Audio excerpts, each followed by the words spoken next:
The base plate has surface and adhesive surface. Tear off the protective paper and select appropriate position for installation. The big small base plates shall be pasted on the edge of door and aligned well with each other. The complete set of primary and secondary locks don't need to be disassembled. U-shaped slot can be clamped on the glass door. Push it to the installation position and fix it with screws. Turn the knob to check whether normally there is a sound in the lock after installation of batteries. The screen lights up at the same time.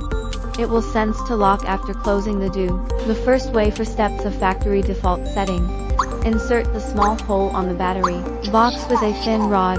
Hold the pressing of rod for about 3s, and you would hear the system has been initialized and cleared.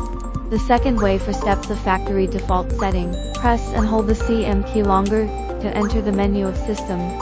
Find the menu of Restore Factory Settings according to the voice prompt. Setting information of administrator.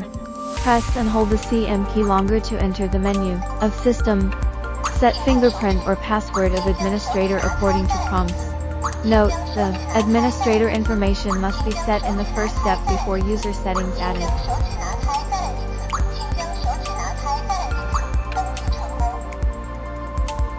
User settings. Long press the CM key to enter the menu of system, and set the user's fingerprint or password according to the prompt. Note, the administrator password is required before entering the menu of system.